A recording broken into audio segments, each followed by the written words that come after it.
bảo điện sát ta gọi là cao đi điện sát tâm ý gọi là ông papa dễ đi xem chịu bị Maharaja miyato mini ayang elu poko ma ta leyen tadana tadana ye daya do amwe kan kaw ma be hu ye Odadi pyo so dai ba be iri lo thi ro mat thi myat thi awasa kaw swa met be me so ra ma ke ba be tati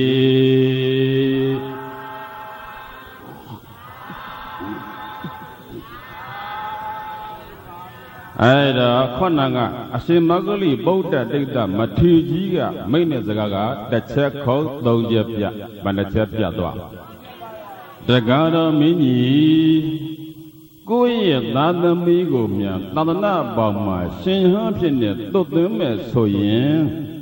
ai đó mà ta đã đaya đa, ta đã mười càng cao, ba cao nữa. Đặt xe có tôi nhớ biết đó vì nó ai đó đâm mà tôi cả đồ lý sĩ nóc qua đấy đôi khắp bé ngã mà lẽ ta này tôi nghĩ cái này phải thi nhon năng hay bà đấy ai đó xem mình đã ai xem mình không bị đó bị xem mình đã mình được cái lúc qua lòng cái nó tôi nghĩ được tôi nghĩ được cái ai xem được lúc Đam mê này ta có năng nhung bị theo bị ra rồi ở đó cái đấy, ta đam mê đó cái ta đam mê của short tuyệt thà, hậu cái hàng nào lâu nè, bà lâu nè, thiên năng sự việc mà khen muốn nó, ấy là nè đam mê đó cái mình à đam mê này ta sĩ được tuyển ta này đam mê, phải cũng như bà, tham rồi gì cũng như bà cũng như mà lẽ tham rồi gì ta nói đại đại phía trên này. Bà phía trên đó, na đó là mỗi cái tây phía trên này, tụi mình ta sẽ nhí ra bỏ, ai đó na đó cái camera mấy năm mấy mà bà lấy biểu, để chăm một vợ, na này tụi mình na đó là bảo đúng lại mà, camera gì na đó là đại đại phía mà, na đó là này âm mưu tôi mà quay, khai lại cha, mình nói là thiên năng này số đó, ai là lấy biểu lại cái gì, xem mình đã cả camera gì na na đại đại chỉ bộ đẹp na đó nên ngắm cái mẹ cái thiên nam mẹ đi là yến nam music tát đi nó bài tát đi ấy tát đi cái gì đó nên ngắm cái mẹ camera gì mà one ta ra cái na đại đại chỉ mà one này ra cái thiên nhiên năng hay am gì đó bộ bà mà xí, đàn nhà ta mỹ đồ lên mấy đồ lên camera gì, ta nói là đã phía bộ để tu tiếng ngắm của mẹ, cái đùa là thiên năng xong, ai là nè cái đồ bia đồ tiếng ngắm của cha bị xem biểu để bỏ, ai là biểu lại giờ xem mình đã mất thì tiêu lại, bao nhiêu cam hoa pha. Đây sẽ lão lên này lấy mà nhắn làဖြစ်đấy cái này lấy thà đam mê cái đồ cái gì à thế là mấy cái bia bông bà bị xe ai ra này nhắn làဖြစ်bị số ba số ai đó ta nói là đại làဖြစ်bị ai đi này sốမျိုးđồ ở lâu cho bà khơi đó có tên là mình ní cái đó đồ lấy số đấy có tên là mình là lì, ta nói là âm nhũ tích đồ gì nè, ai là âm nhũ đồ gì nè, tôi có bảo lưu chạm mặt đồ, âm nhũ đồ ở sôi đó, phải ai âm nhũ ngài dùng mắm xem mà cái đó, ai là nè ta cũng mình cái tâm ý đồ để theo đấu nè bỏ, phải ai nhị má để đấu nè, tôi nghĩ là bảo lưu cũng nó, phải ai nhị má bây giờ là hao cái là. Ai là nè tao thi cái nè bia đó cái bên lúa lan đóng lúa, họ cái tao cũng nghe nhiều vô biết gì mẹ rồi trong mắt đây à, tao cũng nghe bao giờ xong bia đó không làm mấy gì bố đề, ai đi này cái đó lỡ cái gì nè sát hả bà nè sát, đặc cái rằng à đặc câu ra nín nè sát hả cái bà đó coi ye ta tâm mi bà lỡ bây giờ. Yang xem biểu lâu bây giờ ấy là thì ta nói là miếu tổ bị ta nói đại đa ta nói mùi càng cao phía bị bà cao phía đó là ဒါပြင်ကဘုန်းကြီးတို့သာသနာအမွေခံကောင်းလုပ်ဖို့ရှင်ပြုဟန်ကပါလာရင်သူနဲ့တွဲပတ်တွေကအများကြီးဖြစ်လာပြီရှင်ပြုနဲ့ယဟန်ကတကံပထမမန္တိုင်နောက်ပြီးတော့အလှပေးတာမန္တိုင်ဘယ်နှခုလဲမန္တိုင်နှစ်ခုဆိုတော့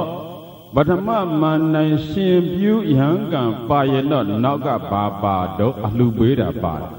ဘာပါတော့ဒုတိယမန္တိုင်နောက်ကကတ်လိုက်လာဒုတိယမန္တိုင်လို့ရင်တော့ပထမမန္တိုင်ပါကြရလားမပါဘူးကြည်ပါလားအိမ်ပဲ့ဘုန်းကြီးစွန့်ကတ်တယ်ပါလားစင်မြေဟန်ကကထိန်ခင်းမယ်ပါသလားဒါဘုန်းကြီးပြောချင်တာအဓိကကတော့ပထမမန္တိုင်လုတ်ပြီးဆိုရင်ရှင်ပြုယဟန်ကလုတ်ပြီးဆိုရင်နောက်ကဒုတိယမန္တိုင်ကပ်ပါလာပြီသို့တော့ဒုတိယမန္တိုင်ဆိုရင်တော့ပထမမန္တိုင်လာရလားမလာဘူးအမှန်တို့ဟာတကန့်စီပါရှင်ပြုယဟန်ကတကန့်အလှပေးတာက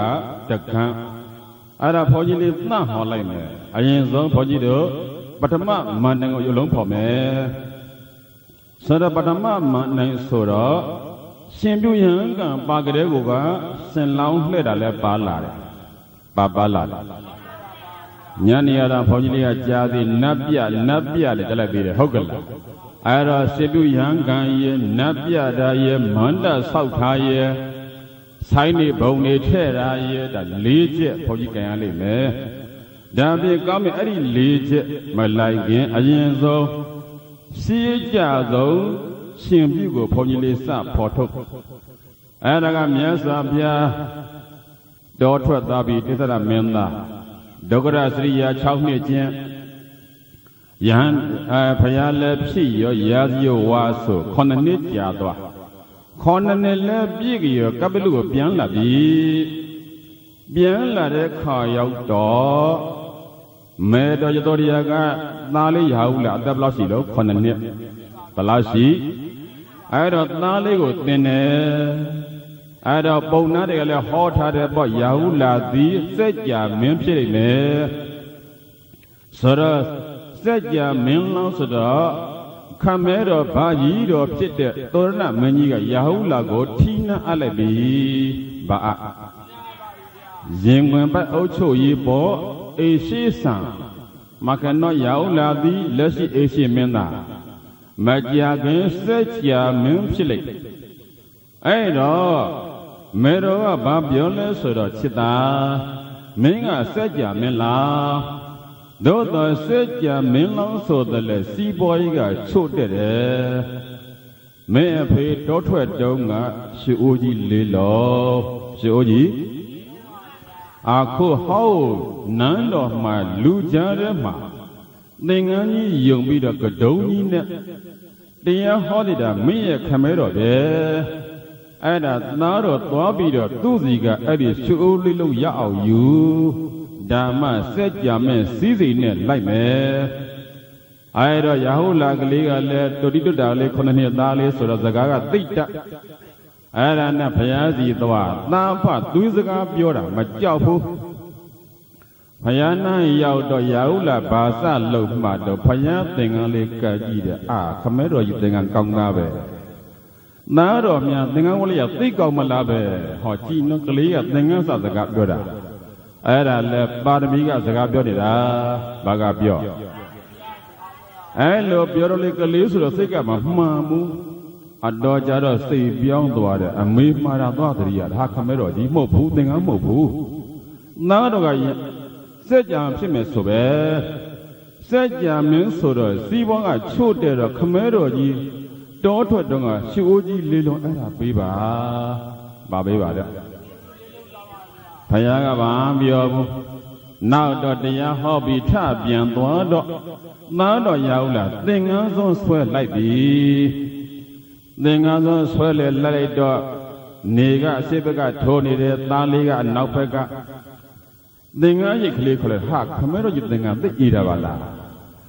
ခမဲတော်ကြီးရဲ့သင်္ကန်းရိတ်မြအမြဲခေါ်ရသိကောင်းမှာပဲကလေးကအဲ့ဒါနဲ့တလန်းလုံးအမွေတောင်းတာပဲရွှေအိုးတောင်းလိုက်သင်္ကန်းတောင်းလိုက်ဟုတ်ကလားတော်ကြသင်္ကန်းတောင်းလိုက်တော်ကြရွှေအိုးပြန်တော့မြန်ရော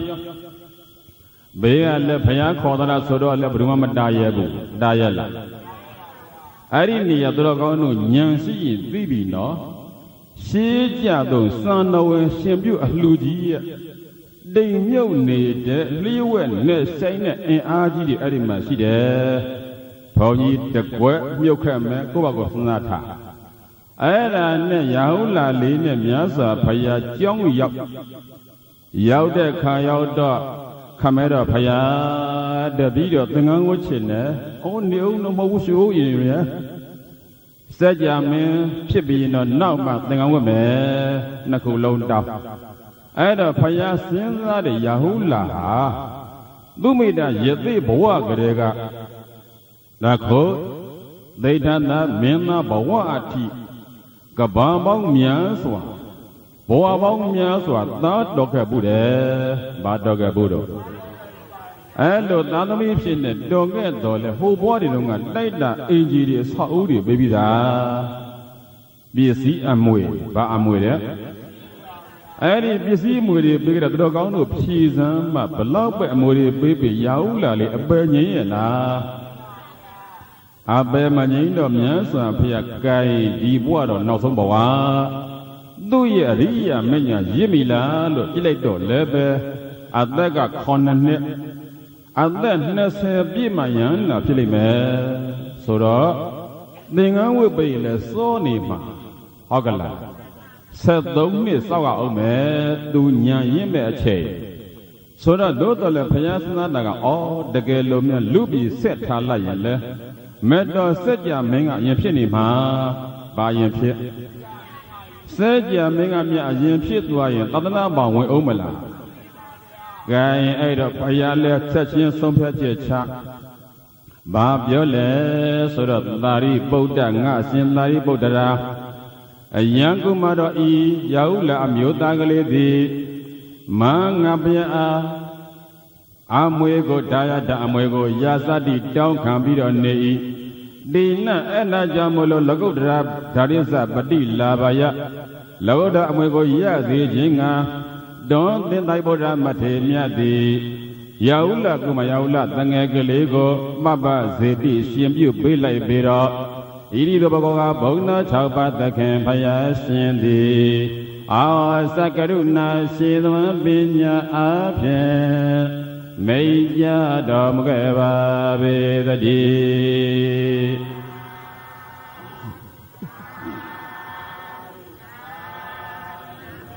အဲ့တော့ရာဟုလ9နှစ်နဲ့ဆင်ပြုလိုက်လို့ဘုရားမိတ်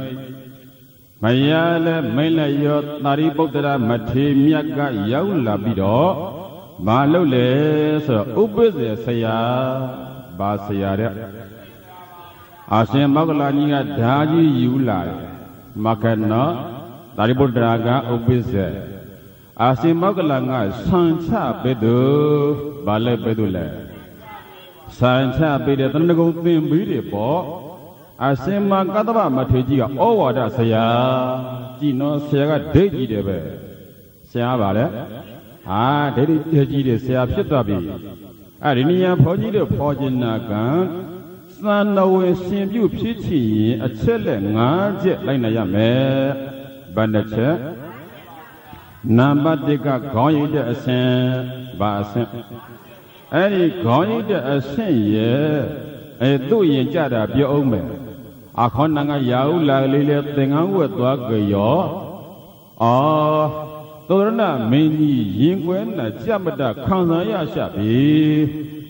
ဘုန်းကြီးကတော့တရားကတစ်ကွေနှစ်ကွေနဲ့အကြောင်းအရာအများကြီးဟောမဆိုငိုချင်းချဖို့အချိန်မရဘူးဟုတ်ကဲ့လားအဲ့တော့ဘာကြည့်မလဲဟိုဘက်ဘုသဗ္ဗရောသယောင်မင်းဟုတ်ကဲ့လားဆရာမင်းရရာဟုလာမို့တောင်းကမှတော်လေးကိုသူငိုချင်းနေပို့ရင်40လောက်ငိုထားတယ်ဟုတ်ကဲ့လားဘုန်းကြီးလည်းအဲ့ဒီငိုချင်းနေအကုန်လုံးရတယ်ရတယ်လည်းမငိုနဲ့ထားလိုက်ကြဆိုရဲ့အဲ့တော့ခမဲတော်ကြီးကရင်ကွန်းနာကြမတခံစားရရှာတော့ဖယားထံကြွတောင်းဆိုပြီးတပည့်တော်ဖယားဥရီအသေးတွေနှုတ်တယ်လို့ခံစားရပါတယ်ဖယားဒီမီးလေးရန်ဝတ်သွားတော့နောင်ကြရင်ဖယားမိဘများဟာအဲ့ဒါလို့ခံစားရတာဆိုတော့မိဘခွန်ပြုချက်မရှိဘဲနဲ့အရှင်ဖယား the born alum paya, down man, Simeon de Polabi, Simeon de San away, Simbu Pichi, de Miva, Napa Combuya, Ba Combuya. Miva Maga, Lolo Lala, Goya, Tadamigo, Yam Bound, Goyan Bound, Yauta, Lolaya, teacher. Namba nigga, Nangago Panjaya, Simeon nigga. Nangago Panja, oh, I see me and Piani, who Hala Mia, going little wood of my soye. I go little time at Yao. Nanga Alamo Panjaya me Ari Panjama Konanga Semagola Niga Hala Saven Yelo Tanago Dembelo Asemakabaga Owada Saya Asaboda Yiga Upete Saya Kuilu White Them Bogo Simabo Daya Namani Simiga Nangago Dibe me Bago Dibe Namba Tonga Gomay de Ascent Ba Ascent Hala Balilo, Kiti Sidena, Hala Pabiza, Lodilo Koda Balilo, and a Goy de Ascent, and a Goy de Carmelebe, Dragano, Suyame Sandabo, Dignity Etiquette, Dingodabi, Baja Dingle Sura, Any Queen Lady go jump over the thing with their car, signing at their Sugabe, Dija Moja Sunya Poloya. I don't go in the coin the Kapama, Senor Mayarabo. Dadanago, Ahmedi, Chunida, I bring a flight video. Amanda going with the nearly Macoy Dolima, Geta, Loma, Neka, Dana, Dessa, Sambe, Muye, Ayedu Ayeba. Ada Bea Subiniama. Baloya? Adama Coilia, Gongling over Jimmy Coilia, Kita, Sampany, Lily, Jajala. Elo Niama, Barbi, Tango di Boradi Miaji. Halat Nagisa, Limia, Goya in the Dadia, Sawa Yelayana Picada. A coquette dog, Vadi Pilado, Mabiojanabu Hogala, Adidi Mobi Gari, Cody, Mimu Picomi. Arisane, Piedwade, Sano and Cobo Adokabi. The Goy de Asema, Gena Loma Naka Danda Dessa. Erali, senior video, Yami, Gay one light, number Liga, Dinga, Woyuna Asem, Bessin. Ari Niyama, Dinga, Goba Dago, Wemilosi, Linga, Tinaka, Atomic Koda. Adoing Koda, Pion, Siding a Banalo, Lesora, Dinga, Ayade. Baloya. Ari Dengango Sia Pony Tama, a solid Sobido Denga Aya. Allo Bido the Capian Donya Baloya. Denga Anet Denganda. Eda go Tella, Jubido, Jogo Lutniama. Aku Arisanelle, Pietabi, Matenobu, Pobo Midai,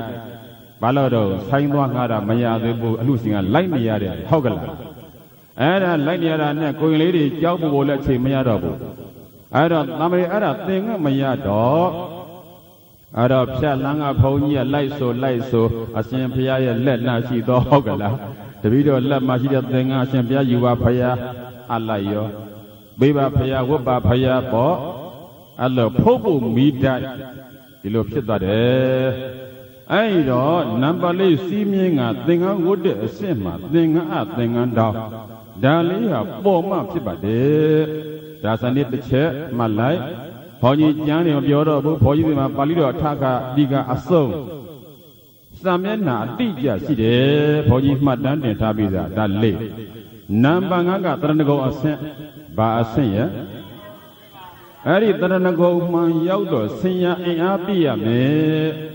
Akona Yahoo, Lily Bala, Ubeda Saga, Snabura Matemiaji. Simbangla Tranago, Beresia. I think Katabaga, Owada, Saya look. Allo, she looked in a Malaguye, going a young Kanome, going with Dome, Soye. Saya Sasha, Basasha. Saya Gongsiman, Temabo. ရာကအညာစားပြီးသွားဝတ်လိုက်လို့ရှိရင်ဒီကလေးဘယ်လိုကောင်းတော့မလဲသိအရေးကြီးပါတယ်ရေကံမြေကံဗါတဲ့အခုတော့ဆရာရှာကြလားမရှာတော့ဘူးဖြစ်တယ်လို့ဖြစ်သွားပြီတခုရှိတယ်ကျောင်းတိုက်ကသံဃာနဲလို့ရှိရင်တော့ဟောလားဘုန်းကြီးတစ်ပါးတည်းကပဲတဏ္ဍကုံတင်ပေးတဲ့ဘုန်းကြီးဩဝါဒဆရာဘုန်းကြီးဥပဒေဆရာဘုန်းကြီးဖြစ်နေသုံးခုလုံးဆောင်ရွက်ခွင့်ရှိပါတယ်မရှိဘူးလားအဲ့နေရာလေးမှာဒီကနေ့တခုတော့တင်းနာဘုန်းကြီးတို့တွေ့ရသေးတယ်တဏ္ဍကုံပီရမယ်ဆိုတဲ့လိုင်းကလေးဗါတဲ့တဏ္ဍကုံပီနာမှာဆိုတာတကယ်တော့အဓိကမဟုတ်ပါဘူးဒါချို့အတော်များများတဏ္ဍကုံပီတာကိုပဲအတင်းရည်ကြီးခွင့်ကျလုတ်ပြောနေကြအဓိကဘာလဲဆိုတော့ဖယားကိုယိုသေးတဲ့စိတ်ရှိရင်လုံလောက်ပြီသို့တယ်မသာကောင်းမှုလို့သိရင်လုံလောက်ပြီသို့ဆာမခေါ်နဲ့ဟုတ်လားအဲ့ဒါမျိုးကိုရင်ကျင့်ဝတ်တွေပေါ့အဲ့ဒါတွေတက်အောင်သင်ပေးရင်မပြီးတော့လည်းရပါတယ်ပြီးရင်တော့ကောင်းတာပေါ့ပြီးရင်တော့ဒါရပြီးအောင်ဘယ်သူဆိုနိုင်တော့ဘုန်းကြီးတော့ဝန်ခံတဲ့အခုသိခါတော့26ဝါ29ဝါဖြစ်နေပြီအခုဒီဘုန်းကြီးတဏ္ဍကုံပိသအောင်မဆိုတာသေးပါဘူးဘုန်းကြီးတော့ဆိုတာဘုခရတိဘယ်သူဆိုတတ်တယ်ပြောပါဘုန်းကြီးသိတယ်ဘယ်သူမှမဆိုတာသေးဘူးဘာကြောင့်လဲဆိုတော့ဖယားရှိတို့ကအတန်နဲ့အခုအတန်မတူတော့ဘူးဒီလိုက်ပလာအိန္ဒိယနိုင်ငံမှာမြန်မာပြည်ကပြောနေတယ်ဗါတဲ့ဇေတဝန်ကျောင်းတော်ကြီးဘာကျောင်းတော်ကြီးအားဒါအခုသွားဆရာမရှိဘူးဖယားရှိတုန်းကလည်းဇေတဝန်ကျောင်းတော်ကြီးမရှိခဲ့ဘူးအခုလည်းမရှိဘူးရှိတာကဂျီတဗနာရှိတာကဂျီတဗနာဂျီတဗနာကိုမြန်မာပြည်ကဂျီကိုဇလို့ပြတကတော့တဂျာကဇဖြစ်တကတက်ဖြစ်ဟောမှာရှိရဲ့ဘွားကဒီမှာဝဖြစ်နာကနာဖြစ်တော့ဇေတဝနာမြန်မာပြည်မှာရှိတာဇေတဝနာတကယ်ကဂျီတပနာသာဝတိတကယ်တော့အိန္ဒိယမှာမရှိဘူးစပတိပဲရှိတယ်စပတိဒီကဗါတဲ့ဗုဒ္ဓသရဏံဂစ္ဆာမိတကယ်ရှိတဲ့ကဘုဒ္ဓသရဏံဂච්ခြာမိဘာနာတိဘာဒဘုရှမနိစိက္ခပရသမာဓိယမိကလတမဘာအတန်နဲ့ဒီကပြတာဗဒုက္ခရစရိယအမှားဒုက္ခရချရိယဆိုတော့ကလရိရဲ့အတန်အတွက်နဲ့မြန်မာအတန်အတွက်တူရလားမတူဘူးတလန်းကြည့်လက်အမေကိုပါဠိလိုမတ္တအင်္ဂလိပ်ကအမေကိုမတ္တအဖေကိုပါဠိလိုပိတအင်္ဂလိပ်ကအဖေကိုပိတပတ္တဟာလအကိုကိုပါဠိလိုဗတ္တအင်္ဂလိပ်ကအကိုကိုဗရတ္တပါဠိလိုသွားကိုဒန္တအင်္ဂလိပ်ကဒန္တိဆိုတဲ့အတန်ကြီးကတော့စင်နာရှိအဲ့ဒါမျိုးလုံမဖော်ကြီး2000ကျော်ရှာထားတယ်ဆိုတော့ကအဲ့ဒီခေတ်တုန်းကအိန္ဒိယနဲ့အခုဘယ်နိုင်ငံလဲအခုအာဖဂန်နစ္စတန်ရဲ့အီရန်အာရဟဘဂရီအေသင်ယောမဒီဘက်တကြောဟာလဲကုန်တယ်ဆက်သွယ်ရှိကုန်ကူးကြအဲ့တော့အိန္ဒိယမှာရှိတဲ့အမေကိုမာတဆအခေါ်ကအဲ့ဒီဂရီကိုရောက်ဂျာမနီကအတုခိုးအင်္ဂလိပ်ကပါဆက်အတုခိုးလို့အင်္ဂလန်ရောက်တော့မတ္တာကမတ္တာဖြစ်သွားတယ်ဆိုတော့ကလူမျိုးတစ်မျိုးရဲ့ဇကားကိုတစ်မျိုးကအတုခိုးလို့ရှိရင်ထပ်တူမရနိုင်ဘူးရနိုင်ရလားဒီလိုက်ပါလားဘုန်းကြီးတော်ဟောလို့ရန်ကုန်ကပြန်ငယ်သေးရန်ကုန်နန်းကဟာလာဆုလေဖျားရနာကျောင်းသားတွေကပြောနာအနောက်နိုင်ငံသားတွေတွေ့တော့ပုံမှန်ကွတိုးတစ်တွေဟုတ်ကဲ့လားဟိုကအနောက်နိုင်ငံသားတွေမျက်လုံးပြူးကုန်ပြီဟုတ်လားတိုးတစ်ဆိုတာလိတ်ကိုပြောတာဘာတော့အမှန်က tourist အတန်တော့ဘုန်းကြီးပြောချင်တာဘာလဲဆိုတော့လူတစ်မျိုးရဲ့အတန်ကိုတစ်မျိုးကလိုက်တူးရင်ထပ်တူမရနိုင်ဘူးအတန်ဝဲမယ်ဘာဖြစ်ဒါကြောင့်ပါဠိတန်ကဗုဒ္ဓံသရဏံဂච්ခြာမိမြန်မာကဗုဒ္ဓံသရဏံ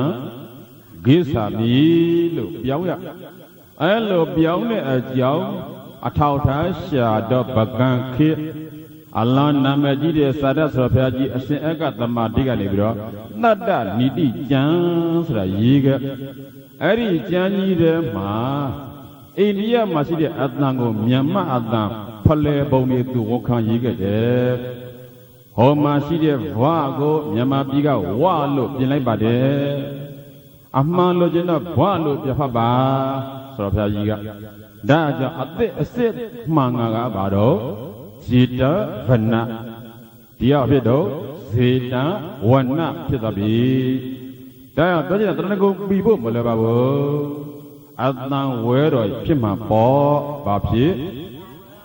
Alo Adnan Wema Dilo Payanga Bami Le Suro Na Le Lolabi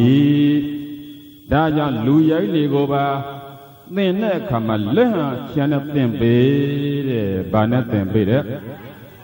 Era Poji Dama Hayangonga Soa Namaja Jong Tengo Budi.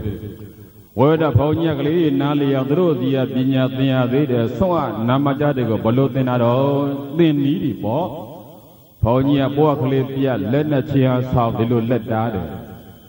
Talado Kalia Chide, 8 trees or Yatia, do I load Kalia. Ada Soe, going will to be. Do Nale Doya, Badoya. Soa Namaja Adnan Togala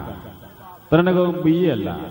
Ada Poji would bigger than go in a go low. When I take out the young Masida Poji a Poji Magina, Pauda Ida Made.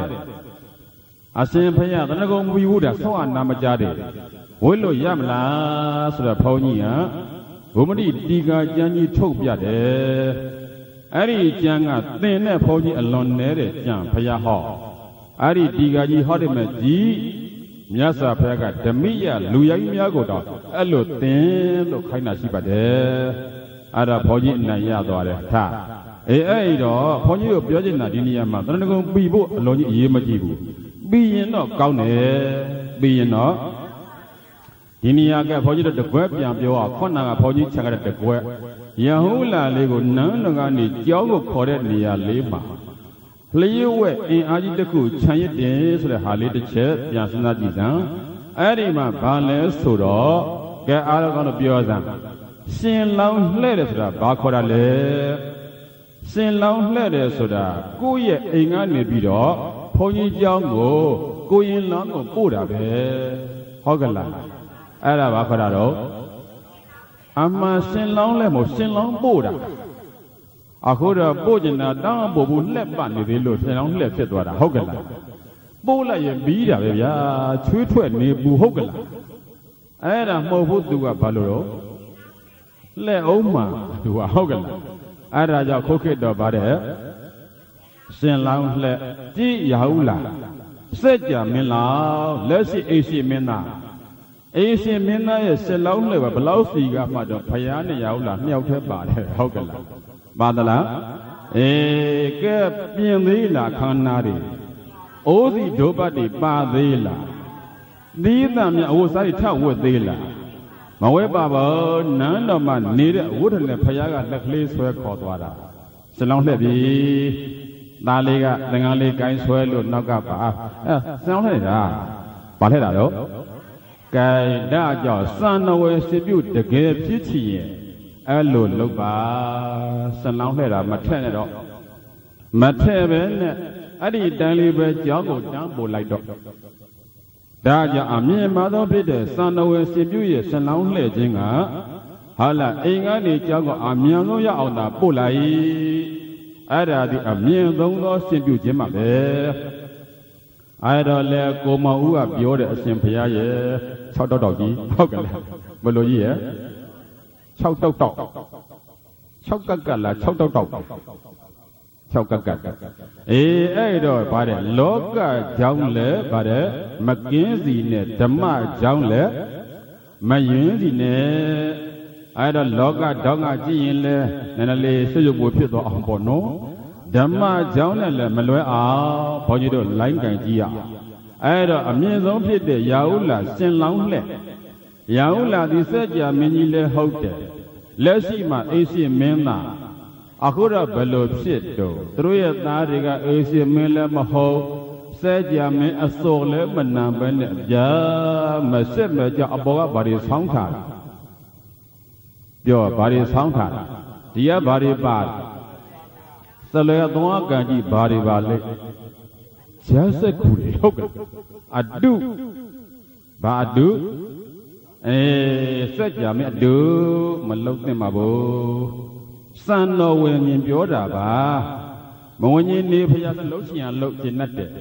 san nó về nhìn nó ở đây mà lâu nè san lo adu có ngã số thà ra mà gai gì để hốt cái làm mà gai ngâu bà gì đâu sẽ cụ chả gì hốt cái ở đây nè bố cái đó đặt được quẹt thà cái Allah gì đó là phải đi đâu mà son ra vậy bố phải xoay là được sinh ra áo rồi vậy nằm bắt đi áo là có mặc cái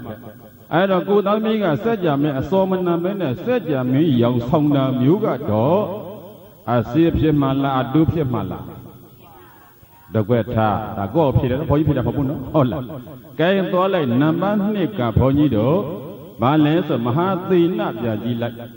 ở đây mà hát tin nạp bao nhiêu gì anh em bắt sang làm gì xong làm gì mà hát tin nạp bao nhiêu gì ở tin nhà yếm ở gì ở xem bữa đó miền nó ở cái đó phải giờ AC đó xong cả lòng giảm xí lo miền nào bữa lại thà ở đây nè mà tin nạp bao nhiêu nào phải cái thuở bì đấy ai đó anh cái đó bây giờ thuê con nó điตัวสงขนาไปตัวयेလောက်ကြတယ်ဘယ်နဲ့ရตัวयेကြတော့မာတိနာလည်းအာနာလာတဲ့ဂိုင်းမထေငါဘောဓင်္စသားကို၎င်းဒီတရင်စသမီးကို၎င်း